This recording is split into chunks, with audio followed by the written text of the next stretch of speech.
वाले पूजा कर रहे थे कि पूजा करते में लक्ष्मी माता प्रकट हो गई और वो दिन था दीपावली का। सबने दीपावली में पूजा की, दीप जलाए, उनकी सेवा इतनी बढ़िया हुई कि लक्ष्मी माता प्रकट होकर बोली कि सुनो, 15 दिन बाद हम इस घर से विदा हो जाएंगे, तुम जो मांगना चाहते हो मांग लो, पर तुम सारे लोग मिलकर एक ही बात बोल सकते हो, एक ही वरदान मांग सकते हो।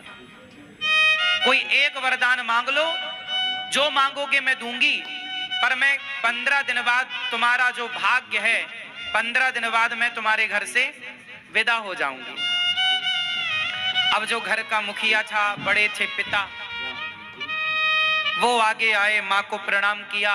माँ, आप क्यों जा रही हो, क्या अपराध हो गया? बेटा जाना पड़ेगा, क्योंकि तेरा जो भाग्य है अब मेरे जाने का नंबर आ रहा है, क्योंकि सुख दुख हानि लावी तो भाग्य का खेल है, आया है तो जाएगा, सुख दुख आते जाते रहते हैं।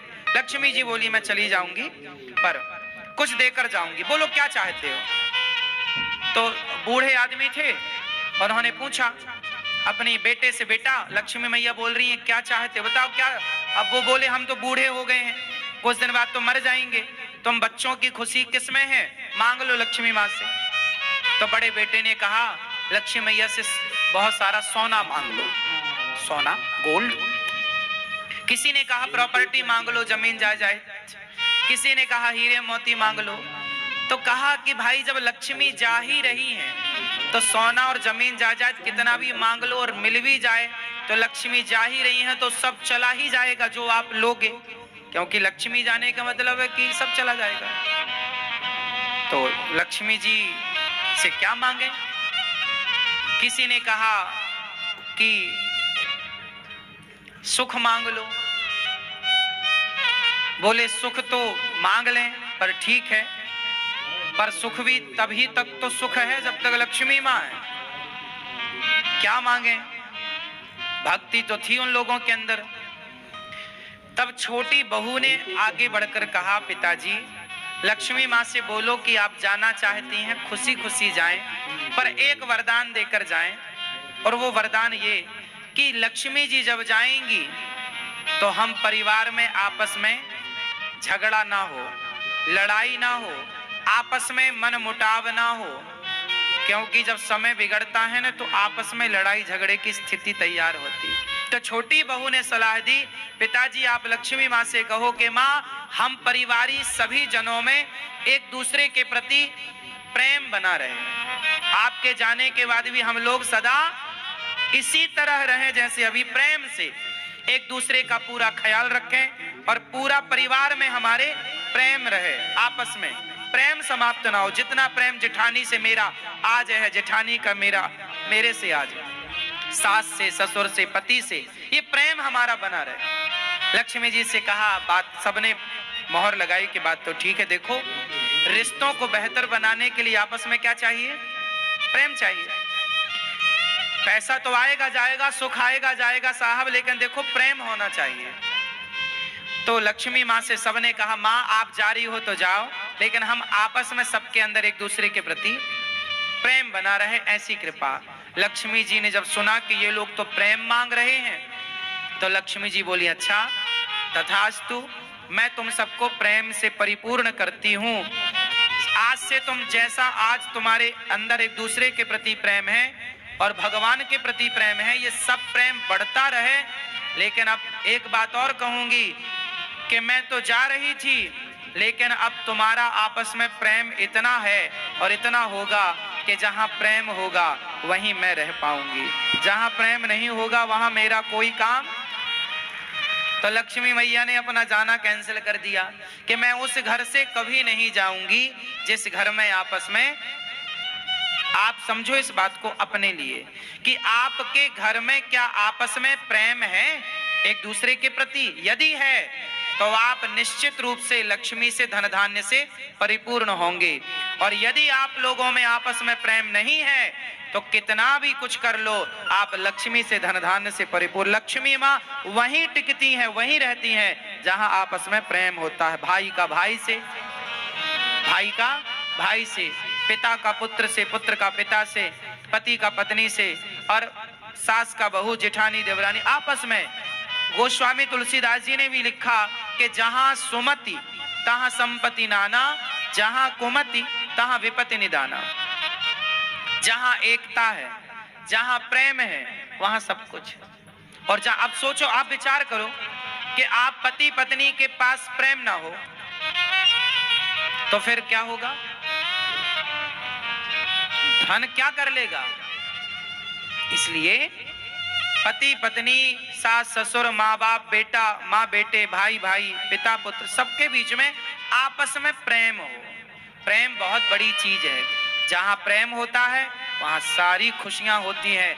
आपने ये बात बहुत बार सुनी होगी कि रावण इसलिए हार गया क्योंकि उसका भाई उसके साथ नहीं था। राम इसलिए जीत गए क्योंकि राम का भाई राम के साथ है। तो जहां अपने लोगों का साथ होता है वहां विजय होती है। इसलिए बाली इतना ताकतवर था, बोलो हाँ, लेकिन भाई से लड़कर समाप्त हो गया। और राम जी के घर में इतनी बड़ी फूट पड़ी कैकेयी और मंथरा के कारण, लेकिन भरत जी ने, यदि अयोध्या का राज्य स्वीकार कर लेते भरत जी, तो आज भरत जी का नाम समाज में इतने आदर से ना लिया जाता। उन्होंने राज्य को स्वीकार ना करके भाई को, सोचिए भरत जी का राम से प्रेम था कि नहीं? जोर से। और जब भरत ने भाई के प्रेम को चुना तो भाई का प्रेम भी मिला और धन धान्य भी मिला। और धन को चुनते तो ना प्रेम मिलता ना धन ही हाथ लगता, वो धन पतित कर देता आपको। क्यों जी? बात सही है। इसलिए भाई को भाई से प्रेम से रहना चाहिए। आजकल हमारे देश में समस्याएं क्या है कि आज आप लोगों को भाई पर विश्वास नहीं है, खुद के भाई पर। गैरों पर आप विश्वास कर लेते हैं, खुद के भाई पर नहीं। और आजकल बहुत भाई है भी ऐसे जो अपने भाई का बुरा चाहते हैं और बुरा कर रहे हैं। भाई का धन हड़प लिया, भाई के साथ गलत व्यवहार किया, ऐसे भाई भी समाज में देख। लेकिन इससे होगा क्या? इससे आपका केवल नुकसान होगा। इससे लक्ष्मी जी प्रसन्न ना होंगी कि भाई तुमने भाई को मार दिया, तुमने भाई के साथ कलह की, चलो मैं खुश हूं। नहीं, लक्ष्मी माँ बोलेंगी भैया मैं यहाँ नहीं रह सकती, जो अपने भाई का नहीं हुआ वो मेरा क्या होगा? लक्ष्मी जी वहां नहीं रह। इसलिए जहां सुमति तहां संपत्ति नाना, जहां प्रेम है, जहां एकता है, वहां नाना प्रकार की संपत्ति का वास होता है। जहां आपस में तालमेल नहीं, लड़ाई झगड़ा है, वहां से लक्ष्मी जी हाथ जोड़ के आगे बढ़ जाती हैं। तो आप लोग क्या सीखेंगे? सदा आपस में परिवार को जोड़ करके रखेंगे। और जोड़ने के लिए धागा कहां से लाएंगे? ये हार है साहब, ये देखो, ये जो माला है, आपको बता दें, ये देखो, ये जो हार है ना, इन पुष्पों में इतनी ताकत थोड़ी है कि ये ऐसे मिलके रहें। ये तो अलग अलग पैदा हुए। इनको जोड़ने वाला कौन है? जोर से। इन्हें जोड़ने वाला जोर से। और हाँ, कौन सा धागा? रहीमन धागा प्रेम का, मत तोड़ो चटकाए, टूटे से फिर ना जुड़े, जुड़े तो गांठ। तो प्रेम का धागा वही धागा है जो परिवार के प्रत्येक पुष्प को गूंथ करके सुंदर सा हार बना देता है। इसलिए परिवार के जितने सदस्य हैं सारे प्रेम के धागा में पिरो लो अपने आप को। आप परिवार में जितने लोग हैं सब पुष्प हैं। सास ससुर, बेटा बेटी, पति पत्नी, जेठानी देवरानी, ताऊ चाचा, ये सब परिवार के पुष्प हैं सब लोग। अब ये सारे पुष्पों को क्या करना है? आप लोगों को प्रेम के धागे में पिरोना है। प्रेम के धागे में पिरो लीजिए, फिर क्या बन जाएगा? सुंदर सा हार बन जाएगा। और हार बनेगा तो भगवान के गले में शोभा पाएगा। हार बनोगे तो सुखी रहोगे। तो कितने लोग मेरी इस बात से सहमत हैं कि हमें आपस में परिवारी जन प्रेम के धागे में अपने आप को पिरोना चाहिए? कितने लोग सहमत हैं? सहमत तो हो। पिरोएगा कौन कौन ये बताओ? हाँ, मेरे संग बोलो। रही मन धागा प्रेम का, मत तोड़ो चटकाए, टूटे से फिर ना जुड़े, जुड़े तो गांठ पड़ जाए। तो भक्तों स्वर्गा से आयो है संदेश, बुलावो आग्यो राम को। यह भजन हम हर बार सुनाते हैं, इस बार ना सुनाए तो नहीं सुनाओ महाराज जी, नहीं सुनाओ महाराज जी, मतलब ना सुनाए कि सुनाए? सुनाए। हमें कुछ सीखना चाहिए। देखो जीवन जिंदगानी बेभरोसे की है, इसलिए रिश्तों को बड़ा महत्व देना चाहिए।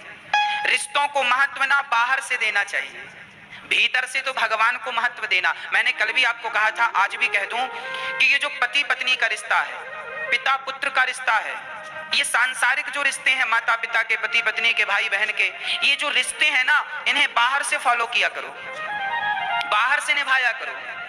अंदर से तो केवल एक भगवान से रिश्ता रहे आपका, और किसी से रिश्ता ना रहे, क्योंकि हमें सबको लेके चलना है ना। तो अंदर से तो जैसे हम लोग कहावत कहते हैं ना, बाहर मुंह में राम राम बगल में, हाँ, तो आपको ऐसे ही करना है। बाहर से तो आपको पति पत्नी बेटा बेटी को खुश रखना है, बाहर से क्योंकि इन लोगों को बाहर का व्यवहार चाहिए, तो इन लोगों को बाहर के व्यवहार से खुश रखो। और भगवान को मन का व्यवहार चाहिए, तो मन से भगवान को खुश रखो, दोनों खुश हो जाएंगे। तन लगा दो संसार की सेवा में और मन लगा दो बिहारी जी की सेवा में, काम बन जाएगा। ना तो परिवार छूटेगा, ना भगवान छूटेंगे। पत्नी को देख के, पति को देखकर, बच्चों को देखकर उनकी हिसाब से बात कर लिया करो। आपके पति को आपकी जरूरत थोड़ी है, आपके पति को तो आपके तन की जरूरत है, पत्नी को भी तन की जरूरत है, पुत्र को भी तन की जरूरत है। अरे शरीर की ही तो सबको जरूरत पड़ती है।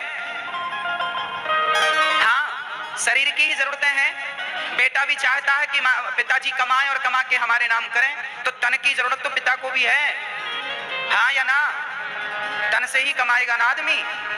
तो सच्ची बात कहूं, लोग तन की ही चाहत रखते हैं, तो तन उनको समर्पित कर दो संसार के लोगों को, और भगवान को तन की बिल्कुल जरूरत नहीं है। तो मन बढ़िया सा बना के ठाकुर जी के चरणों में मन से भजो। तन संसार के लिए, मन बिहारी जी के लिए, बस काम बन गया। अब कोई झंझट नहीं, दोनों ट्रैक अलग अलग, काम करते रहना और भगवान का नाम जपते रहना। पति, अब देखो आप लोग पत्नियां हैं, आप सवेरे से माला लेकर बैठ गई तो पति का पारा चढ़ जाएगा। पानी को नहीं पूछा, माला जप रही है। हाँ, होते हैं कुछ पति ऐसे। तो आप ऐसा मत किया करो, आप माला ऐसे ना जपा करो बैठ के। आप पति का काम करते करते, पानी पिलाते पिलाते, चाय बनाते बनाते, पति के कपड़े साफ करते करते, घर के झाड़ू पोंछा करते करते आप अपनी माला पूरा कर लिया करो। चलते फिरते नाम जपते रहो, तो पति भी खुश और भगवान भी खुश। आपका पति कहे पूजा पाठ मत किया करो, तो कह दो हाँ हाँ नहीं करेंगे, अच्छी बात है, हम तो आपकी गुलाम हैं, आपकी दासी हैं, हम नहीं करेंगी। तो आप बाहर से पति को खुश रखो और अंदर से राम राम चलने दो। दोस्तों, दीपावली में कैसे पूजा करना ठीक रहेगा, कैसे पूजा करने से माता लक्ष्मी और भगवान गणेश और भगवान विष्णु की कृपा हम लोगों पे सदा बनी रहेगी, इस विषय पर विशेष प्रकार से प्रकाश डाला है श्री अनिरुद्ध आचार्य जी महाराज ने। उन्होंने बताया है कि कैसे विशेष पूजा करने से हम लोगों के जीवन में धन धान्य की कभी भी कमी नहीं रहेगी। तो आप उनके वचनों में श्रद्धा रखते हुए उनकी वचनों को सुने और उनके वचनों को पालन करें। भाई भाई की का पैर चल रहा है, आज कलयुग के ऐसे भाई हैं, भाई को भी देखना पसंद नहीं करते। अरे भाई, लोग अमरनाथ की यात्रा करने जाते हैं, वैष्णव माता की यात्रा करने जाते हैं, उतनी लंबी लंबी चढ़ाइयां लोग चढ़ते हैं, पर अपने रूठे भाई के घर जाकर कान पकड़ करके सॉरी नहीं कह पाते। बताओ कैसे देवी देवता प्रसन्न होंगे? अच्छा ये बताओ, आप लोग अपने भाई के घर जाते हो कि नहीं? पुरुषों से पूछ रहे हैं हम, माताएं तो खूब जाती हैं अपने भाइयों के घर। पुरुष लोगों से पूछ रहे हैं, आप जाते हो अपने भाइयों के घर? जाया करो, भाई का भी थोड़ा सा दुख दर्द समझा करो। आपका भाई कमाता नहीं है तो जरा उसे, आप कमाते हो तो जरा मदद किया करो, उसका भी कहीं काम धाम लगवाओ, उसको भी खड़ा करो। परिवार को ही परिवार का सपोर्ट करना चाहिए। जब आप ही नहीं करेंगे तो गैर क्या करेंगे, दूसरे क्या करेंगे? इसलिए भाई इसलिए तो होता है कि वो कभी मुसीबत में दूसरे भाई के काम आ सके। इसलिए भाई भाई में प्रेम जरूरी है। कैसा प्रेम? राम और भरत की तरह, राम और लक्ष्मण की तरह प्रेम होना चाहिए। राम जी ने प्रेम करके बताया है, देखो भाइयों से कैसा प्रेम किया जाता है। परंतु आज का भाई, हाँ जी, क्या होता है? आज भाई भाई के घर नहीं जाता। एक बार मैं गांव में गया कथा करने, तो वहां मैंने सुना कि दो भाइयों में बड़ा विवाद चल रहा है, एक दूसरे को देखना भी पसंद नहीं करते। तो मैंने दोनों भाइयों को बुलाया और हमने कहा, बेटा ये बताओ, जब तुम्हारा छोटा भाई मरेगा तो तुम उसके मरने पे जाओगे कि नहीं? बड़े भाई से पूछा हमने, अलग अलग बुलाया हमने, एक साथ नहीं बुलाया। हमने पहले बड़े भाई को बुलाया, हमने कहा छोटा भाई मरेगा। हमने बड़े भाई से कहा कि तुम घर जाओ, बड़े हो, छोटे के घर जाओ, गलती किया है सो भूल जाओ, अब क्या करोगे? नहीं महाराज जी, मैं छोटे भाई के घर नहीं जाऊंगा, मैं उसकी शक्ल नहीं देखूंगा। तो मैंने कह दिया कि जब मरेगा तब जाओगे कि नहीं अर्थी उठाने? तो चुप हो गया। मैंने फिर पूछा कि छोटा भाई मरेगा तो जाओगे कि नहीं? बोला जाएंगे, मरने पे तो जाएंगे। हमने कहा पागल, मरने पर जाओगे तो लोग हंसेंगे, कैसा भाई है? जब भाई को जरूरत थी, जिंदा था, तब तो हाल चाल पूछने आया नहीं, मर गया तो अर्थी उठाने आ गया। तो अर्थी उठाने भी मत जाना, क्योंकि अर्थी उठाने वालों की भी कमी थोड़ी है, बहुत मिलेंगे। उसकी आंखों में आंसू आ गए। मैंने कहा अब जा। अब मैंने छोटे भाई को बुलाया, मैंने कहा क्यों, बड़े भाई के घर जाते हो कि नहीं? नहीं महाराज जी, हम जाएंगे नहीं, हमारे बड़े भाई ने ऐसा ऐसा कहा है, दिल में चोट लग गई, घायल कर दिया बड़े भाई ने। हमने कहा सब ठीक है, ये बताओ बड़ा भैया मरेगा तो मरने पे जाओगे कि नहीं, देर ही खाने? अरे महाराज जी जाएंगे, क्यों नहीं जाएंगे? हमने कहा तो मरने में केवल रसगुल्ले खाने जाओगे? अरे जब तुम्हारा भाई जिंदा है, जब तुम्हारे भाई को तुम्हारी जरूरत है, जब तुम ही आपस में लड़ोगे तो तुम्हारे भी तो दो बच्चे हैं, वो तुम दोनों को झगड़ा करते देखेंगे तो सीखेंगे क्या? संस्कार क्या दोगे? आप जो भी करते हैं वही आचरण आपके बच्चों में अपने आप पहुंचता है। इसलिए प्यार से रहा करो। आपके फेसबुक व्हाट्सएप में 5-5 हजार फ्रेंड होते हैं, पर आपका रियल भाई आपका फ्रेंड नहीं है, दोस्त नहीं है, मिलके रहते नहीं हो, तो उन 5,000 दोस्तों का करोगे क्या जो तुम्हारे फेसबुक व्हाट्सएप में है? क्या करोगे? इसलिए मैंने उससे कहा भाई मर जाएगा कल को तो रोने जरूर जाओगे, मत जाना रोने। रोने का भी अधिकार तुम्हें तभी मिलेगा जब तुम उसके आंसू पहुंचना जानोगे। आंसू पहुंचोगे जीते जी, और कल को मर गया तो रोने का अधिकार है, पर तुमने कभी आंसू तो पहुंचा नहीं, अब रोने क्यों जा रहे हो उसके मरने पर? मत जाओ।